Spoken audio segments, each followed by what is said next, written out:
Hola, soy Rubén Rojas, les doy la bienvenida a este espacio en el que hablaremos de la información más relevante de la semana desde el punto de vista de nuestros analistas. El envío de petróleo de México a Cuba se ha convertido en un nuevo motivo para que Estados Unidos presione a nuestro país. El gobierno de Donald Trump no ve con buenos ojos esta política dadivosa y de ello habla el analista Jesús Silva Herzog Márquez. En el espacio de José Cárdenas, Silva Herzog expone que la posición pública de la presidenta Claudia Sheinbaum sobre el apoyo energético a la isla no ha sido clara, mientras Trump amenaza con castigar con aranceles. Me da mucho gusto saludar a Jesús Silva Herzog Márquez. Él es profesor de la Escuela de Gobierno del TEC de Monterrey, colaborador de varios medios, pero sobre todo de este medio, los lunes, cada noche sin falta. ¿Cómo estás, Jesús? Bienvenido. Pepe, buenas noches. México está acatando las órdenes de Trump, por no decir obedeciendo, que es una palabra muy fea. Pues mira, yo creo que tenemos evidencias muy claras de que ha cedido la presidenta Claudia Sheinbaum ante las presiones del gobierno norteamericano. Creo que era insostenible en estas circunstancias mantener estos envíos de petróleo al régimen cubano, envíos pues, frente a los cuales no había pues, ningún pago, era prácticamente un regalo. Un regalo, sí, una ayuda humanitaria. Que pues difícilmente podría entenderse como ayuda humanitaria porque pues hay muchas evidencias de que ese combustible no era para atender las necesidades de la isla, sino que tenían otros destinos. Y yo creo que ahí lo que estamos viendo es que se ha perdido ese espacio de maniobra que tenía la política exterior mexicana durante algún tiempo, en donde podía haber desde luego mucha coordinación, donde había pues la disposición de México de aceptar las peticiones de los Estados Unidos en muchos ámbitos, pero se reservaba ciertos aspectos de su política exterior en donde pues se mostraba hacia afuera esta independencia de la política exterior. Esto en el nuevo desorden internacional pues ha desaparecido. Ya no existe ese margen. La presidenta todavía hace algunos días sostenía que se iba a mantener esa relación energética con la isla, y esto pues después de la presión directa del gobierno de los Estados Unidos terminó. El entuerto también implica que lo que vemos es una posición de nuestro país en donde no es clara la postura que se toma desde el gobierno, los argumentos que ha esgrimido públicamente la presidenta Sheinbaum en sus conferencias, pues no han sido claras. Esto de la soberanía, bueno, la solidaridad. Hablaba de que esta era una decisión soberana, pero que finalmente esta decisión la iba a tomar Pemex, como si Pemex estuviera por encima de la decisión de quien encabeza la política. Se hizo bolas mexicana. la presidenta. Yo creo que se hizo bolas. Le cuesta mucho trabajo pues plantear con claridad, le cuesta mucho trabajo plantearle pues en principio a sus propias bases, muchas de las cuales tienen una simpatía ideológica de muchas décadas. Fíjate que ocurrió con el algo régimen cubano. Tienes toda la razón, ocurrió algo el sábado cuando la plenaria de Morena, cuando comenzaba la plenaria de Morena, tuvo participación Juan Ramón de la Fuente, el secretario de Relaciones Exteriores, y ante los presentes, que eran muchísimos, les dijo que México iba a seguir mandando petróleo a Cuba. ¡Ah, caray! Y entonces hoy la presidenta dice, no, momento, yo creo que le jaló las orejas al canciller porque no estaban de acuerdo, están descoordinados, es como un equipo de fútbol, ¿no? Sí, yo creo que vemos descoordinación, vemos también de la propia presidenta una posición pública que no termina de ser clara, y me parece que hay que llamar a las cosas por su nombre. La presidenta creo que toma una decisión muy complicada, pero en donde en última última instancia está el interés nacional por encima de cualquier otro. Me parece que lo que hemos visto es una intensificación de las presiones e incluso una amenaza de castigar con aranceles a nuestro país si es que sigue esta política tan dadivosa con el régimen. Y estamos viviendo una contradicción, ¿no? Una contradicción a nivel presidenciales. Por un lado, Trump dice una cosa, por otro, la presidenta dice la siguiente, pero sin embargo, quien lleva la mano en la narrativa es Trump. Por supuesto, aquí también lo que encontramos es lo difícil que es el diálogo, la negociación con el presidente de los Estados Unidos. Después de la conversación telefónica de hace unos días, pues parecía que había sido efectivamente una conversación muy cordial, muy amable. Leímos los piropos de Donald Trump a la presidenta Sheinbaum, pero no desaprovecha en ningún momento la oportunidad del presidente Trump en mostrar que el que manda es él, que el resto del mundo se pliega a sus antojos. Con esta declaración ahí en el avión del presidente de los Estados Unidos, en donde dice, yo se lo pedí y ella de inmediato accedió a mis peticiones, pues dejando en una posición muy comprometedora a la presidenta Sheinbaum. Muchas gracias, Jesús. Gracias por tu comentario. Muchas gracias, Pepe. Hasta pronto. Gracias. La salida de Adán Augusto López de la coordinación de Morena en el Senado también fue un tema debatido. Para la doctora María Amparo Casar, este movimiento tiene dos ángulos, uno positivo y uno negativo. Según la analista, en el mejor escenario muestra a la presidenta fortalecida como la autoridad que manda. En el plano negativo, la renuncia de Adán Augusto refleja una falta de compromiso para combatir la impunidad, aseguró la especialista, recordando que él y otros personajes de Morena están involucrados en escándalos y no se siguen sus casos con una investigación. Todo esto merece, por supuesto, un comentario. ¿Y quién mejor que la doctora María Amparo Casar, siempre en su juicio? ¿Por qué? Pues porque el desgaste le llegó a Adán Augusto López, considerado un personaje importante, uno de los operadores políticos más, digamos, centrales de la Cuarta Transformación, cercanísimo al señor de Palenque, que se lo trajo siendo gobernador a secretario de Gobernación y de allá al Senado. Sobre Adán Augusto se ha dicho de todo. Desde luego, no ganaría un concurso de simpatía, pero no estamos hablando de eso. Al contrario, estamos hablando de que sus adversarios lo traen tratando de señalarlo por los escándalos en que se ha visto envuelto, y esto lo ha tornado tóxico, las sospechas de corrupción, presuntos vínculos criminales con la barredora. Es el demonio para la oposición que lo mira en el ocaso. Sin embargo, sus adversarios se equivocan, porque si creen que Adán Augusto es un cadáver, los únicos políticos muertos son los que están 3 metros bajo tierra, salvo la mejor opinión de la doctora María Amparo Casar, siempre en su juicio. María Amparo, bienvenida, ¿cómo estás? Buenas noches.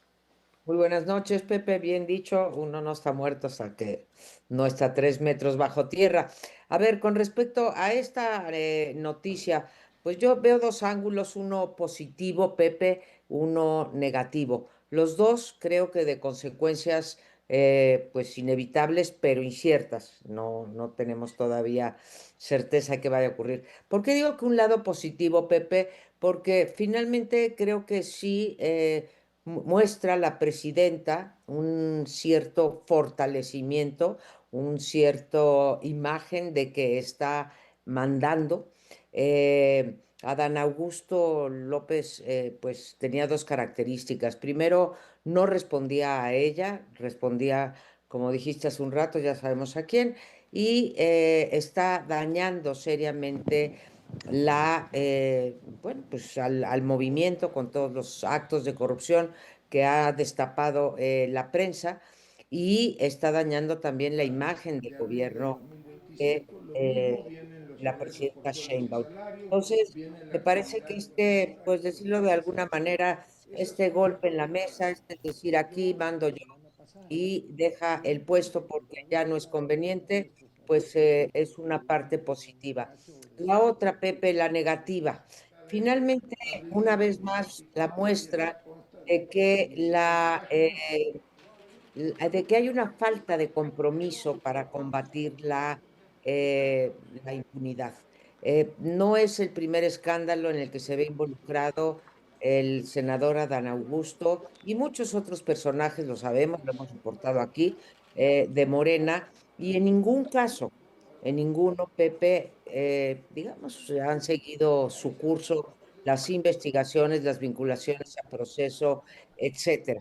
No estamos los medios, no somos los medios jueces, no somos fiscalía, simplemente hacemos nuestro trabajo de investigación y de información, pero sí se espera que habiendo exhibido tantas pruebas, pues así como hay tantos delitos perseguidos de oficio, pues también fuera perseguido igualmente. Entonces, daña la imagen o fortalece la imagen de impunidad de este gobierno para con los suyos, no para el resto, pero para con los suyos sí la daña. Entonces, esos son los dos ángulos que veo, Pepe.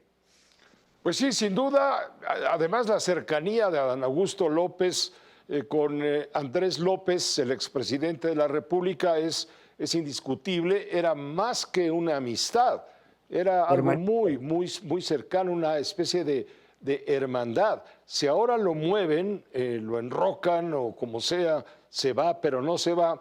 ¿Qué quiere decir? Pues que Claudia Sheinbaum, la presidenta de la República, dijo basta, porque ella sabe muy bien que este hombre la combatió y duro cuando la campaña presidencial, ella no llevaba una relación estrecha y si lo tenía cerca era porque de Palenque le llegaban sugerencias, por decirlo menos, ¿no? Un Ahora sí, operador político de Andrés es, Manuel López Obrador.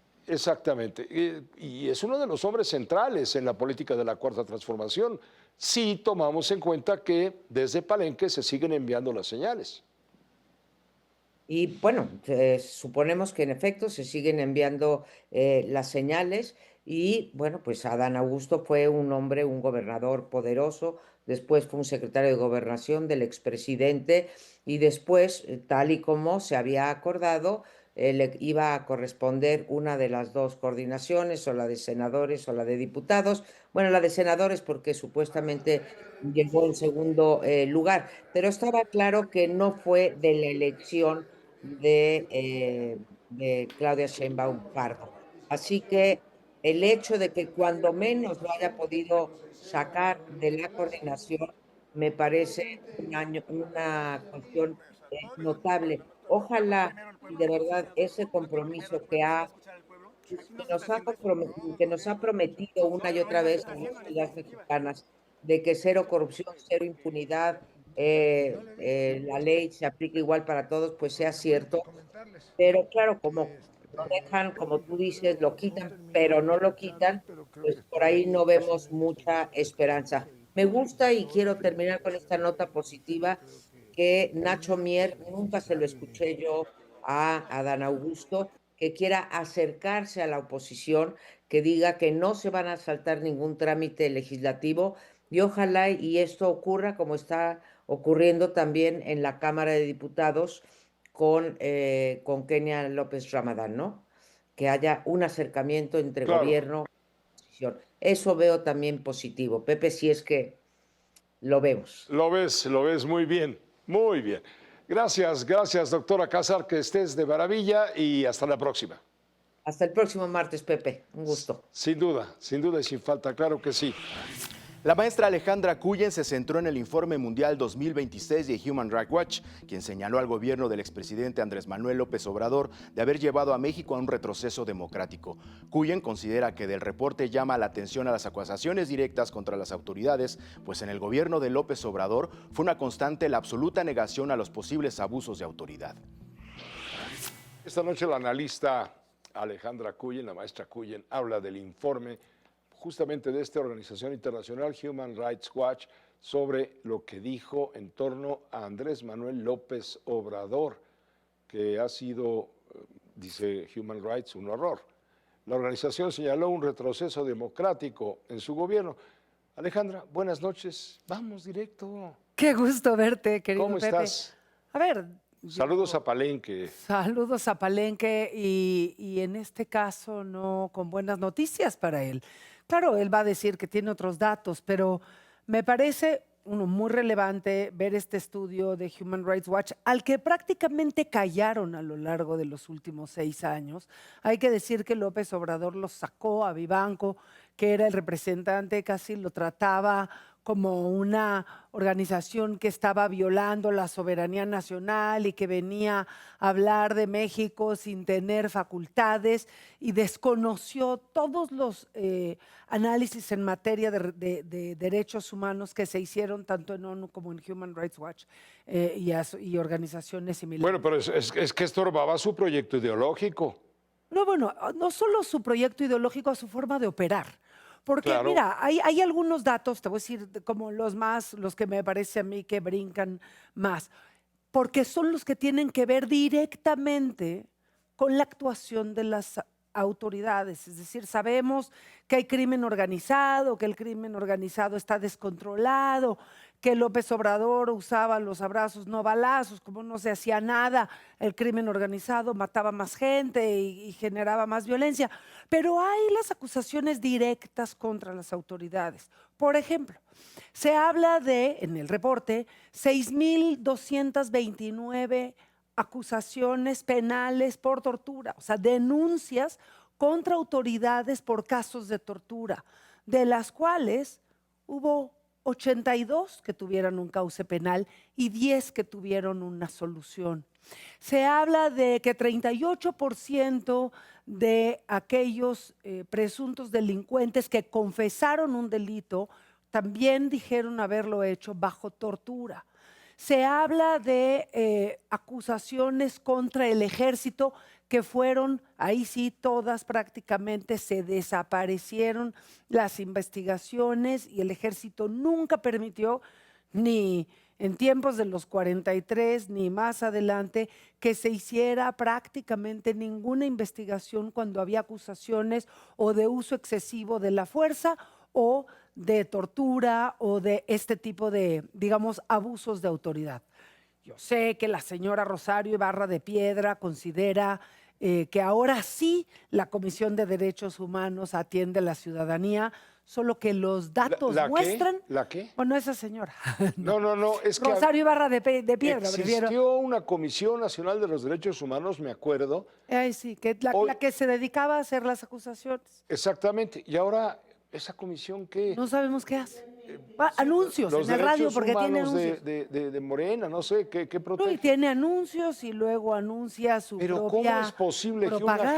agente de esa naturaleza esté en un puesto clave, estratégico, Pues yo te por diría- necedad de López Obrador? Pero yo te diría, sí, llegó ahí por necesidad de López Obrador, pero se quedó ahí con la venia de Claudia Sheinbaum, Pepe. Perdóname, me parece que este gobierno que pudo haberse deshecho, hay que decir que Claudia Sheinbaum se decía que tenía a una candidata que tenía un perfil mucho más aceptable para la comisión, que fue la comisionada en la Ciudad de México, y pues no supo Nayeli, operar ¿te refieres a- políticamente. Haya sido, como dice el clásico, no lograron cambiar a Rosario Ibarra, que hoy tiene estos anuncios en el radio diciendo que la percepción de la población es que la Comisión de Derechos Humanos atiende sus denuncias. Lo cierto es que los números no le dan la razón y que la prisión preventiva creció incluso el número de delitos por el que se le puede aplicar, y que seguramente en pocos años tendremos el siguiente reporte, porque este llega hasta 2024, donde veremos si realmente hay una reducción en desapariciones, en tortura, en abusos de autoridad, y si hay algún tipo de mejora en los procesos penales. Según el reporte de Human Rights Watch, llegas a 16% de las denuncias que realmente tienen Bueno. algún causa en la justicia penal. Ahí está el diagnóstico. La situación es por demás grave y no exagero al decirlo de este modo. Pero, ¿cuál sería la solución? ¿Por dónde pasa la solución? En este contexto actual, real, donde el Poder Ejecutivo agremia, agrupa todos los poderes de acuerdo con la Constitución, incluido el judicial, que le faltaba, y desde luego el poder legislativo, donde prevalece la mayoría. ¿Qué podemos hacer en esta realidad? Cuando por ahí se levantan voces que quieren fundar otro partido, otra alternativa. ¿Cuántas veces hemos oído lo mismo? Y hoy le tundieron muy duro justamente a los abajofirmantes de ese desplegado. Lo hizo la presidenta diciendo, pero ¿cómo Luis Carlos Ugalde está promoviendo este partido? Si él fue el del fraude que no, en 2006 que no nos dio la presidencia. A ver, Luis Carlos Ugalde ni siquiera está en México en este momento, pero No, está a ver, en yo creo que Harvard. lo primero, Pepe, y más allá de lo pobre que son todavía las propuestas de la oposición, y vamos a ver si eso desemboca en algo que realmente genere cambios o innovaciones en propuestas de política pública. Pero lo cierto es, Pepe, y vamos a ver mañana la respuesta de la presidenta ante el reporte de Human Rights Watch, pues lo primero es reconocer el problema. Lo que hemos visto hasta ahorita y en lo que va de este gobierno y por supuesto a lo largo de los 6 años de López Obrador fue una absoluta negación a cualquier posible abuso de autoridad. Entonces dicen, bueno, sí hay muertos, pero son homicidios de los criminales que se matan entre ellos y nunca tienen que ver con las autoridades porque las autoridades en México ya no cometen abusos. Las cifras de Human Rights Watch demuestran que las autoridades siguen cometiendo abusos, que sigue habiendo un problema no solo terriblemente deficitario en procuración de justicia y en ejecución de la justicia, ya digamos, tanto de las procuradurías estatales como federal, como del Poder Judicial, donde no se hace justicia, pero también pues que no hay quien te salve en caso de un abuso de una autoridad o en caso de tortura. Antes la Comisión de Derechos Humanos por lo menos podía levantar la voz, podían presentar sus recomendaciones a las cárceles, a los tribunales, a las fiscalías.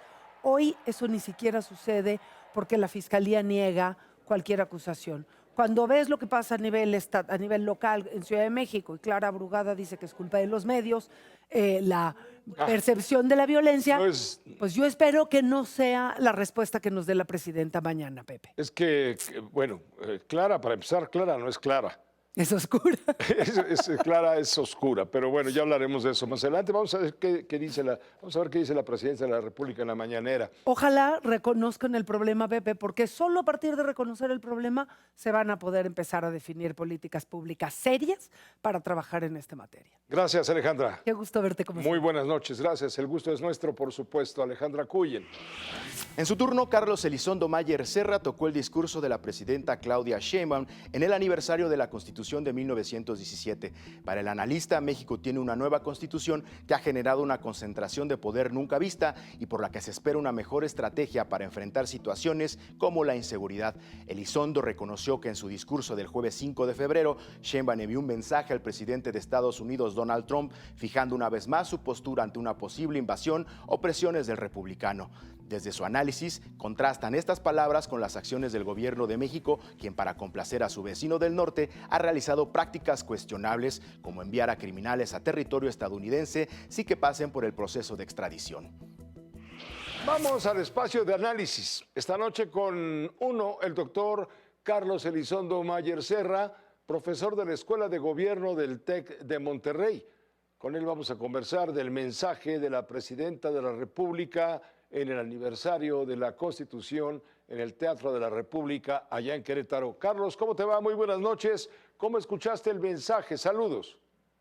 Buenas noches, Pepe. Pues muy claro, o sea, el punto que hizo la presidenta es muy claro. Se trata de una nueva una constitución que reforma partes esenciales de lo que ella llamó el largo noche neoliberal y que lleva a un acuerdo constitucional muy distinto.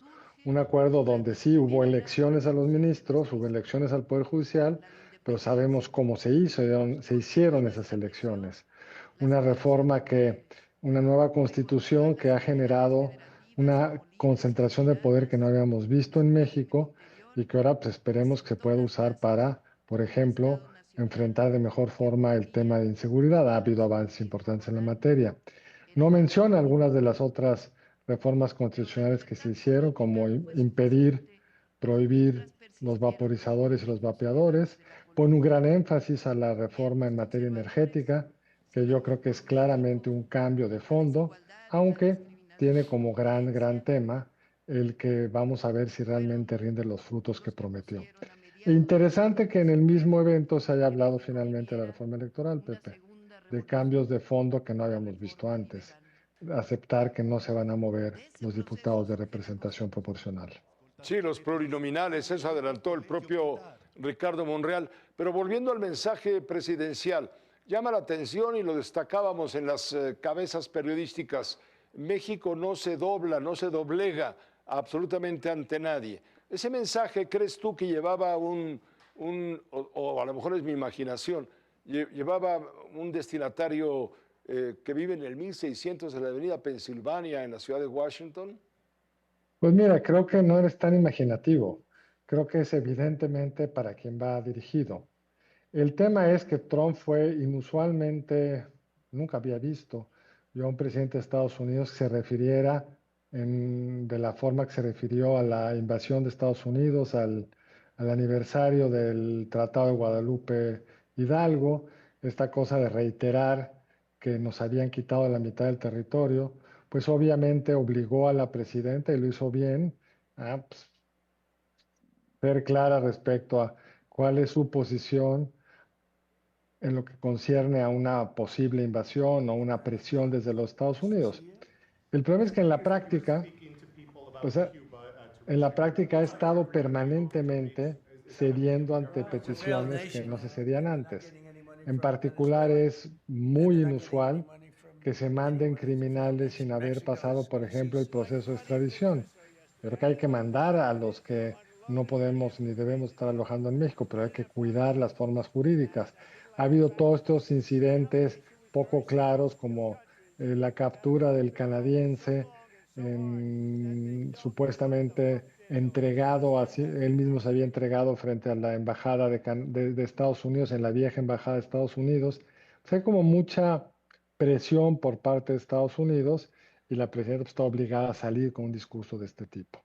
Creo que es algo que ya estamos acostumbrados, Pepe, tú y yo, que tenemos ya nuestra edad, podemos recordar discursos muy parecidos en contextos no tan presionados, pero que la salida obvia del funcionario era subrayar lo que es cierto, que México es un país soberano.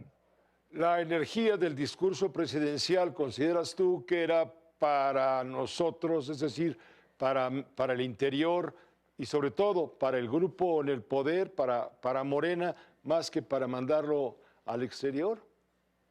Mira, siempre es un doble discurso, pero el cliente más importante es la política mexicana.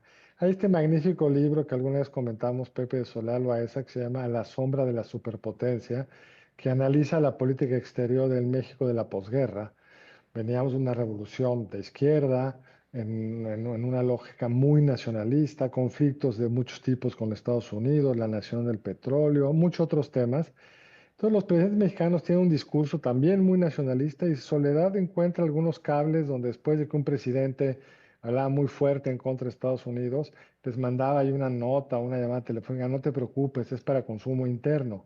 Es decir, es un gran cemento de las sociedades el nacionalismo. Yo creo que la presidenta lo está usando sobre todo frente a su base morenista más dura y frente a la población mexicana que por buenas razones históricas, ve con recelo un discurso como del Trump del otro día. Carlos, muchas gracias. Gracias por tu colaboración. Saludos. Gracias a ti, Pepe. Te mando un abrazo. Fuerte igualmente. Gracias, el doctor Carlos Elizondo Mayer Serra. En Viernes de Cine, José Antonio Valdés Peña, investigador crítico y docente del Séptimo Arte, hace un recorrido sobre los clásicos del cine de animación francés. En el estreno de Arco, del director Hugo Benvenois, es el motivo para compartirnos este conteo en el que incluyen las cintas El planeta salvaje, Persépolis y La tortuga roja. Vamos con José Antonio Valdés Peña. Vámonos al cine. Es gratis durante los próximos 3 minutos. ¿Cómo estás? Bienvenido. Bien, Pepe, muchas gracias. Pues sí, fíjate que este fin de semana se estrena la película Arco, que es una opción que pueden tener, es una película para toda la familia, una opción francesa. Entonces, bueno, pensando precisamente en que es una de las cinematografías que más impulso le ha dado a su cine, al género de la animación, pues ¿qué les parece si recorremos unos cuantos clásicos de esta cinematografía, hablando específicamente de este género? Pues arrancamos en la década de los 70 con una película que se gana el premio del jurado del Festival de Cannes y es un clásico de René Laloux que se llama El planeta salvaje. La historia, pues, de qué ocurre después de que la Tierra se acabó extinguiendo y una raza de gigantes azules dominan el panorama. Uno de ellos, pues, termina por encontrar una mascota que resulta ser un ser humano y al darle poder, al darle importancia, pues ahí podría estar el fin de una nueva o el inicio de una nueva civilización. Un clásico que no se pueden perder, que pueden encontrar incluso de libre acceso en la plataforma YouTube y que, bueno, como estamos viendo ahí, los dibujos son pues autoría de Roland Topor, este ilustrador que trabajó con Alejandro Jodorowsky, con Fernando Arrabal, un clásico de la animación francesa. Vamos viendo características, bueno, pues en este caso una idea muy apocalíptica, un cine de animación pensado para la familia, pero también con temas adultos. Entonces, bueno, ahí está El planeta salvaje de René Laloux. Vámonos con Kirikou y la hechicera. Pues aquí tenemos a otro grande de la animación francesa, el maestro Michel Ocelot, quien, pues siempre interesado en el arte y la estética africana, pues nos lleva a vivir la aventura de este pequeño personaje, un niño que tiene poderes mágicos y que se va a enfrentar a esa peligrosa bruja que veíamos, la bruja Carabá, para salvar a su aldea de un fin seguro. Pues una película donde Michel Ocelot se centra, como les decía yo, en la estética y la cultura de las tribus africanas y el resultado es verdaderamente fascinante. Canciones, por cierto, para la película compuestas por Youssou N'Dour. No se la pierdan, Kirikou y la hechicera y Kirikou y las bestias salvajes, que es su secuela que también anda por ahí.